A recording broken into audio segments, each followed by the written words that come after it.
All right, in today's lesson we're going to study the second lesson in elementary English grammar. So what we should do to get started with our lesson, the first thing that we should do is get our notes ready. We want to be able to take good, clear notes on this lesson because your notes are going to be your proof of study.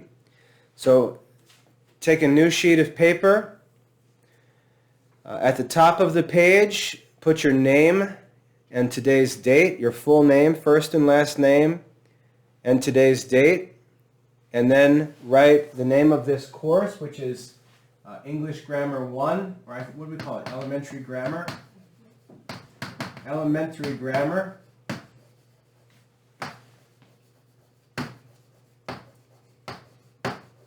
And you can label it as Lesson 2.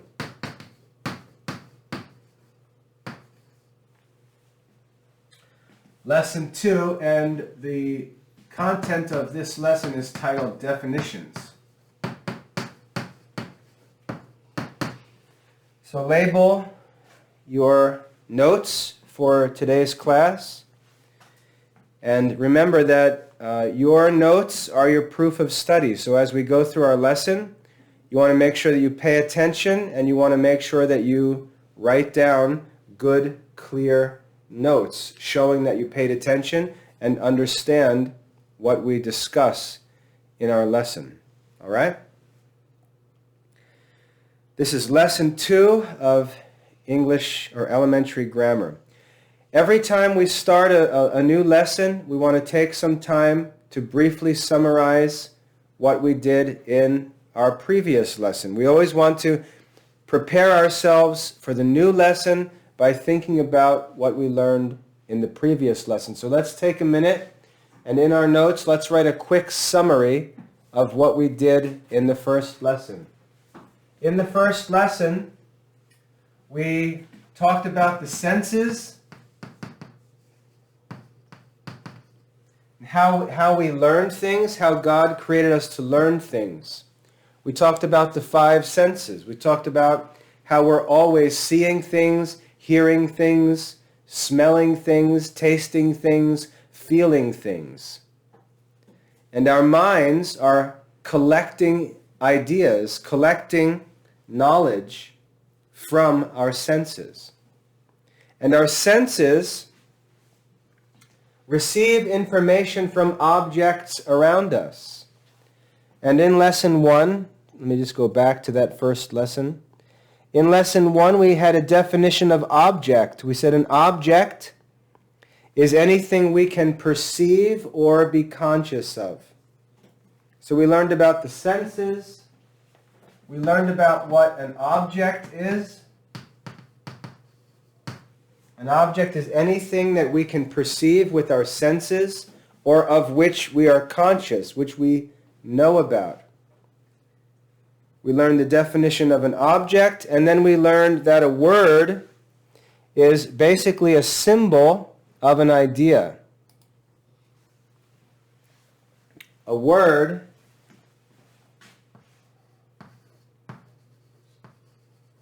is used to represent an idea. So there are objects. Most objects exist outside of our minds. We perceive objects with our senses, and our mind forms ideas of those objects. And then if we wish to share those objects, those ideas if we wish to share those ideas, we use words as signs or as a representation of our ideas. So in Lesson 1, we learned about the senses, we learned what an object is, and we learned what words are. And it's also important to note that we learned what it means to perceive something and what it means to be conscious of something. So that's a good, brief summary of what we studied in Lesson 1 in elementary grammar. Like I said, in lesson 2, we're going to move on and learn some definitions.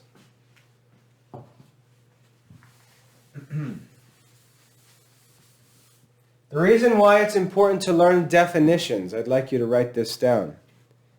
Just listen to what I say and then write a summary of what I explain.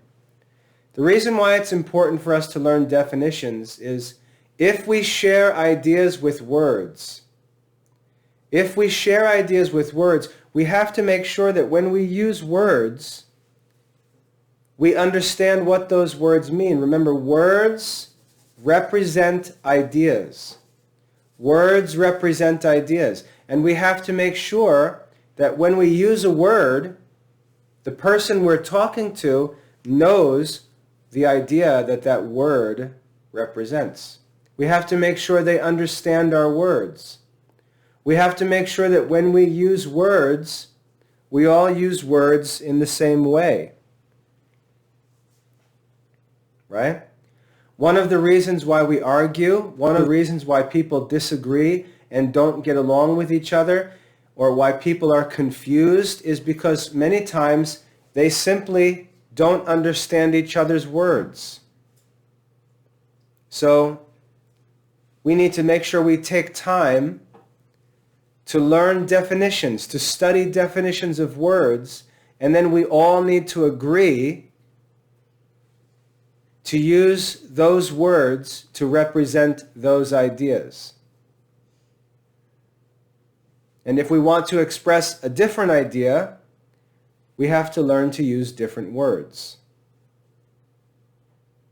Okay? So it's important for us to study definitions to make sure that when we speak to each other, we all know what the words mean.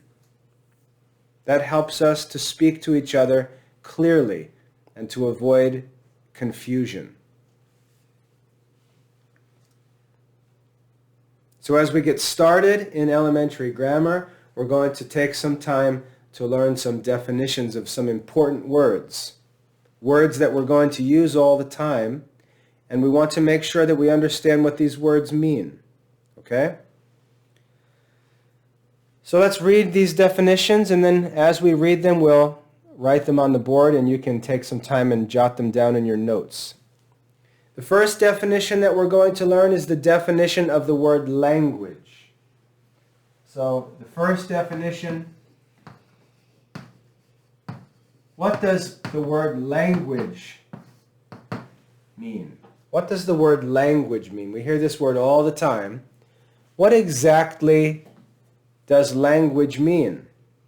And our textbook gives us a definition of language. Language is the expression of thought by means of words. Language is the expression of thought,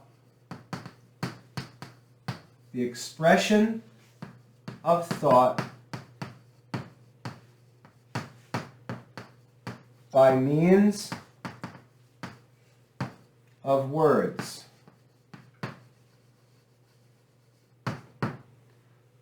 Language is the expression of thought by means of words. And the way that you learn a definition is by simply reading it over and over again until you have it memorized.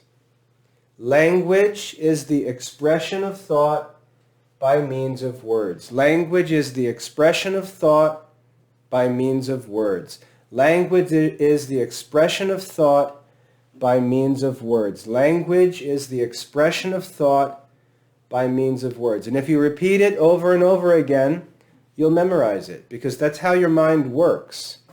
Your mind will memorize anything that you repeat over and over and over again. So we can memorize the definition of language. Now, once we learn what language is, we'll see that there are a couple different kinds of language. There are a couple different kinds of language. The first kind of language is spoken language. spoken language. And in our textbook, we have a definition of spoken language. What is spoken language? Our textbook says, when we talk, we express our ideas with spoken words. When we talk, we express our ideas with spoken words. Spoken language is the expression of ideas by the voice. Spoken language is the expression of ideas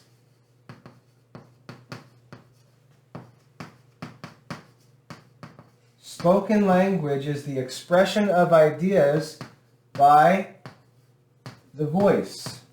Sorry, that's not clear. Spoken language is the expression of ideas by the voice. Spoken language is the expression of ideas by the voice. Spoken language is expression of ideas by voice. Spoken language. That's the first kind of language, spoken language, when we talk. The second kind of language is written. Written language.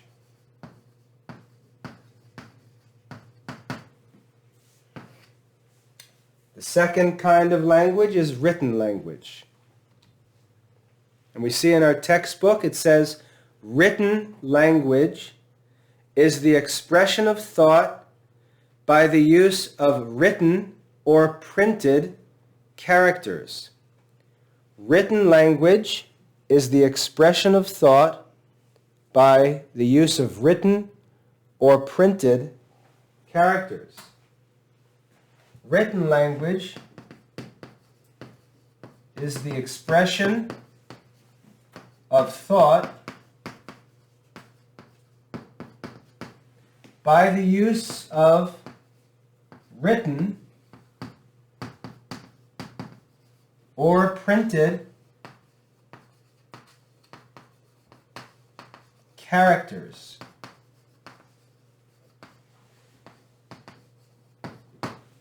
Written language is the expression of thought by written or printed characters.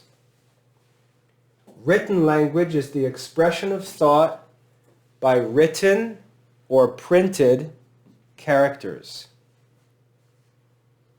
I'm using spoken language right now. You're practicing written language right now. You're expressing ideas in writing that I'm expressing by speaking. Two different kinds of language. Written language is the expression of thought by the use of written or printed characters. Written language is the expression of thought by written or printed characters. All right, so far, check your notes and make sure you have this clear and neatly written in your notes. The first definition was the definition of language. Make sure you have the definition of language in your notes. Language is the expression of thought by means of words. And then in your notes, make sure you wrote in your notes, there are two kinds of language. Check your notes. There are two kinds of language. The first kind of language is spoken language. And you should have the definition written. Spoken language is the expression of ideas by the voice. Spoken language is the expression of ideas by the voice. And then you should also have the second kind of language, which is written language. And you should have the definition for written language written to say, written language is the expression of thought by written or printed characters. So we learned the definition of language, and we learned that there are two kinds of language, spoken language and written language, and you should have the definitions for spoken language and written language written in your notes. Okay? So now let's go on to the next definition in our lesson. The next definition is the definition of grammar. What does the word grammar mean? And I'm going to erase these notes on the board, so you need to make sure you take good notes during class, because I need to keep erasing the board.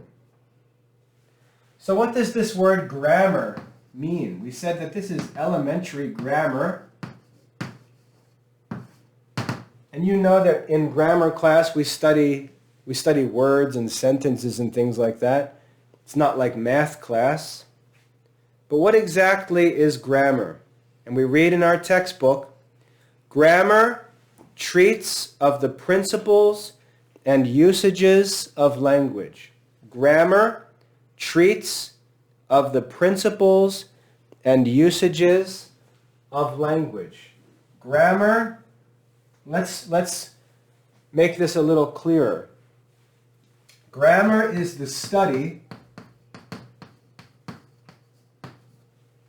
of the principles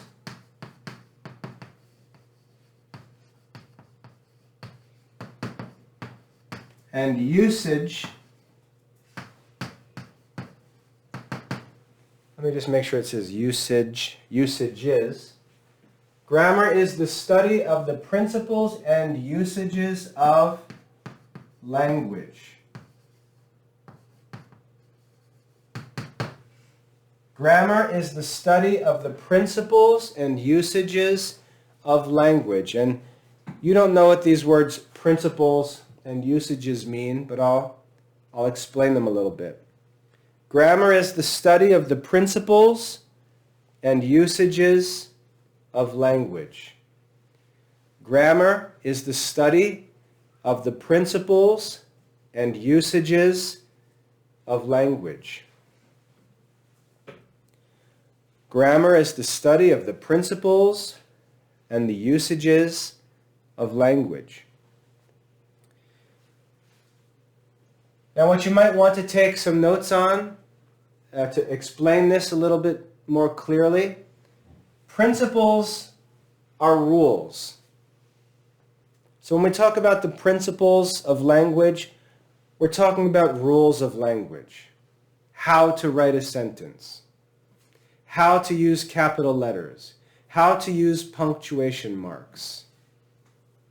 Okay, the rules of language are the principles. So grammar is the study of the principles. We're going to learn rules about language.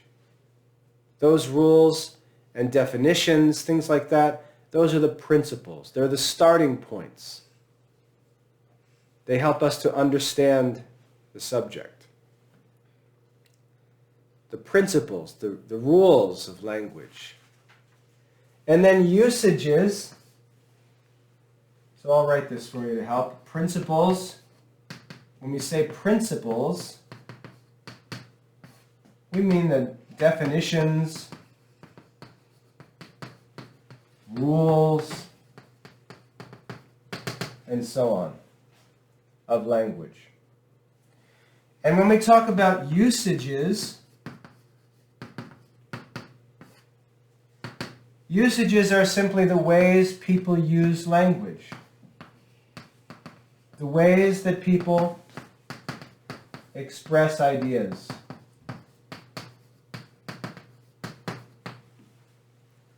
The ways people express ideas. And what usages means is there may be many different ways to say something. There may be many different ways to say something, but what we always need to ask is, how do the people that we speak to and write to, how do they communicate? How do they use language?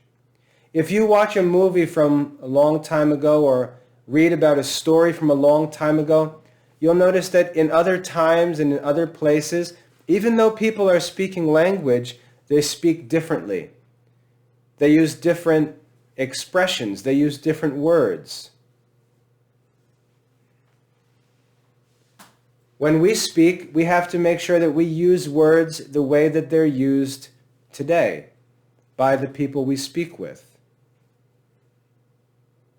So for example, if you watch an old show or read an old book, you might see that a boy refers to his teacher as master, right? Or that a person refers to another person as my lord. And we don't use those terms today. You wouldn't refer to a teacher as a master. You wouldn't refer to another person as your lord. In our time and in our society, we use different expressions. We refer to a teacher as a teacher. And if someone is older than us or is in authority over us, we might refer to them by a certain title, like sir. Excuse me, sir. Right? But we wouldn't say my lord or use some expression that's no longer used. That's what usage means.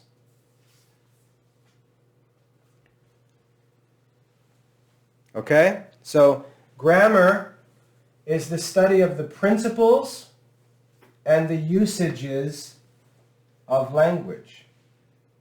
The principles and usages of language. And make sure you understand what principles and usages mean. There's an old saying, when in Rome, do as the Romans do. When in Rome, do as the Romans do. And what that means is when you're with a certain person or a certain group of people, you should do things the way that they do them. So if you visit a friend's house and they take a break before they eat dinner and they say a prayer, you should respect that prayer and either participate in that prayer with them or just wait until you eat, right? When you're in their house, you follow their rules. If our society uses certain words and certain expressions, even if our society dresses certain ways, unless it's sinful, right, you should go along with the customs of the people that you live with or that you visit with. When in Rome, do as the Romans do. That's what usages means. And the same thing is true about language. We don't want to read a book from the 1800s and then walk into town and talk like that. We want to learn how to speak properly to people that we live with. And that's what it means to speak with good usage, with right usage. All right? That's our definition of grammar. And the last definition in this lesson is the definition of English grammar.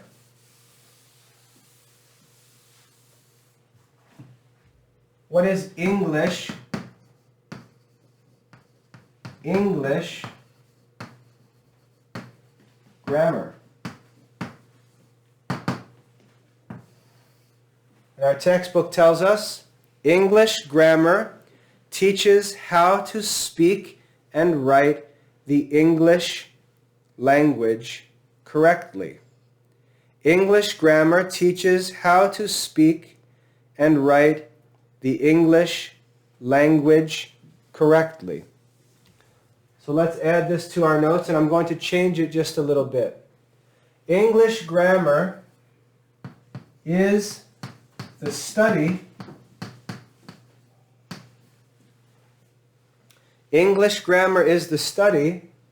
of how to speak and write the English language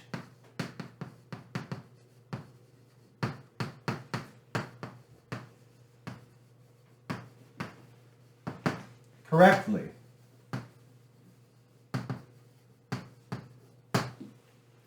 English grammar is the study of how to speak and write the English language correctly.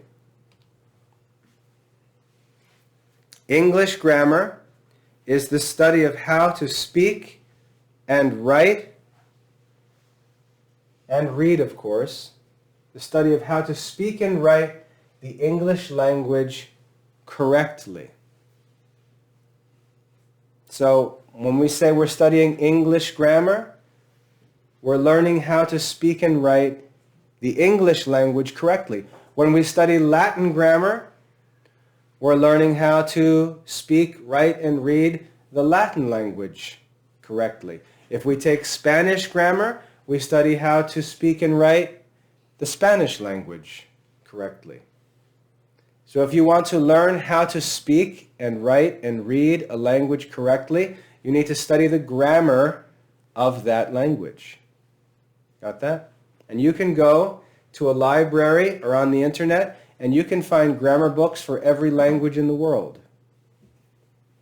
So if you'd like to learn how to speak, write, or read any language rightly, you can study the grammar of that language. English grammar is the study of how to speak and write the English language correctly. And that's the last definition in Lesson 2. So let's take a look at our notes. That's all the information that we're going to learn in this lesson. And what we like to do at the end of every lesson, especially in our notes, we need to take some time to write a brief summary of what we've studied. Write a brief summary of this lesson. So let's work on that. Let's work on that last part of our notes. Ready? What did we study in this lesson? We learned the definitions. In this lesson, we learned the definitions of language,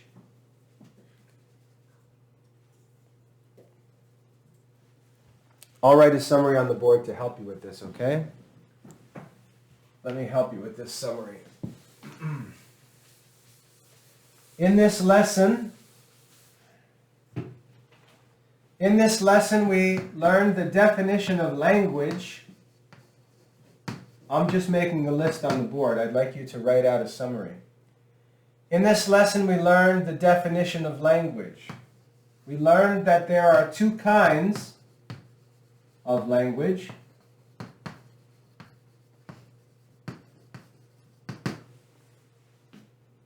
One is spoken language, and the other is written language. Then we learned the definition of spoken language.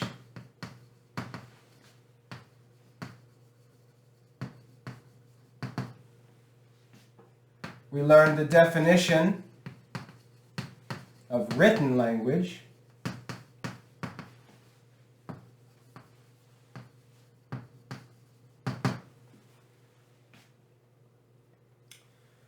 Then we learned the definition of grammar.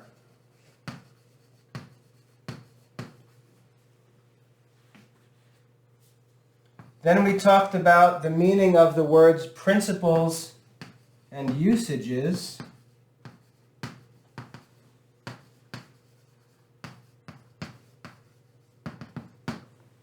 And lastly, we learned the definition of English grammar. And that's what we studied in Lesson 2. Okay?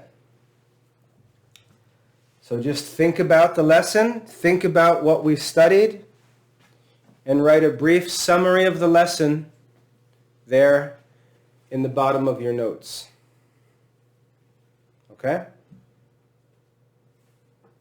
Now, those notes are the record, those notes are the proof that you attended this class, that you paid attention during this class.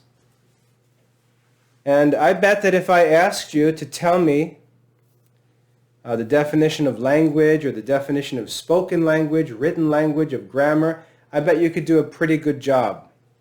answering those questions if I asked you. So you have those notes as the record of your study.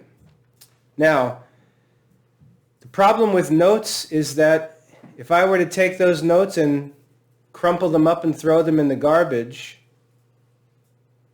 all of that lesson would be gone. You have to study those notes. You have to study those notes and take those ideas that are there in written language and turn them into ideas that exist in your mind, right? You understand that? Study, what it means to study is to take those ideas, the ideas that I shared by spoken language, the ideas that are in our book as written language, the ideas that are in your notes as written language, and to turn them into ideas that exist in your mind, right? That's what study is. Study is to actually make those ideas your ideas by memorizing them, reciting them, studying them, so they're no longer just on the paper, but they're in your mind. And if I was to take that paper, and if I was to crumple up that paper and throw it away, you could say, I don't care if you take my paper away, because all of those ideas are in my head. They're mine. That's what it means to study. To study means to make those ideas yours by storing them up in your mind. Okay, so you've got your notes now. You've got proof that you attended this lesson and paid attention to the lesson, but now you've got to study and make those ideas yours. Okay? So that's all for lesson 2 in elementary grammar.